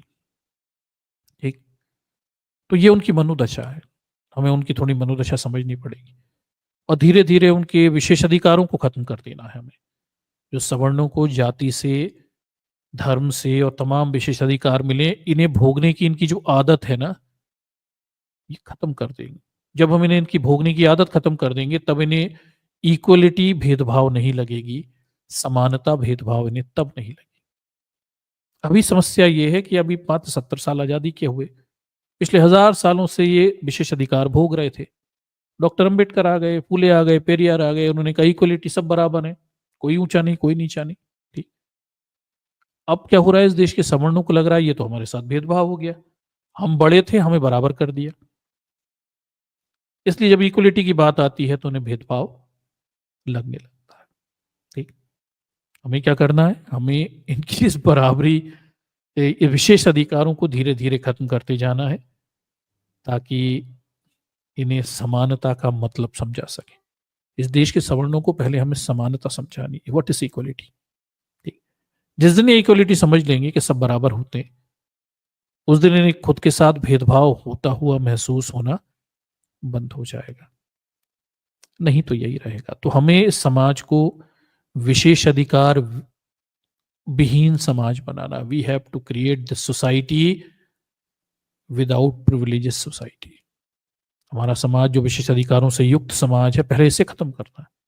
जब तक सवर्णों के विशेष अधिकार खत्म नहीं होंगे जातीय धर्म से मिले हुए, तब तक वो यही होता रहेगा कि वो समानता को भेदभाव मानते रहेंगे। ठीक, तो हमें कई स्तरों पे काम करने की जरूरत है, तब जाकर लोग इस देश में समानता क्या होती है, व्हाट इज इक्वलिटी, उसका महत्व क्या होता है, और बराबर होना भेदभाव होना नहीं होता। बराबर होना सबको सही अधिकार देना होता है। ये उन्हें हम समझा पाएंगे। तो ये परेशानी है इस देश के सवर्णों के साथ कि जब भी वो आरक्षण का विरोध करें, जब भी वो इस देश के दलितों के उत्थान का विरोध करें, तो आप उन्हें समझाइएगा कि उनके साथ परेशानी ये है कि वो समानता का विरोध कर रहे हैं, क्योंकि उन्हें विशेष अधिकारों की हरामखोरी की आदत लगी हुई है। ठीक, अगर वो ये चीज समझ जाएंगे, कोई भी व्यक्ति हो जो भी आरक्षण का विरोध करे, उसे अगर आप ये समझाने में कामयाब हो गए कि आपको विशेष अधिकारों की हराम की आदत लगी है, इसलिए समानता आपको बुरी लग रही है, तो शायद अपनी बात उस तक आप पहुंचा पाएंगे। ठीक, चलिए तो आगे बढ़ते हैं हम। चलिए तो दर्शकों, ये आज का प्रेजेंटेशन था और ये मैंने आपके सामने रखा हुआ था। इससे हमारे समाज तक पहुंचाइए, खुद भी ग्रहण करिए, ज्ञानवान बनिए और लोगों तक भी जानकारियां पहुंचाइए। अल्टीमेटली इंफॉर्मेशंस, सूचनाएं हैं जो लोगों को सही निर्णय लेने में मदद कर सकती हैं। हमारा काम लोगों तक बेहतर सूचनाओं को पहुंचाना है और फिर ये उम्मीद करना है कि शायद हमारे समाज के लोग बेहतर निर्णय लेंगे, उनके पास सही जानकारियां होंगी, वो आगे सही निर्णय लेंगे। हम ये उम्मीदें फिर कर सकते हैं, नहीं तो ये उम्मीदें भी फिर बेमानी हो जाएंगी। ठीक।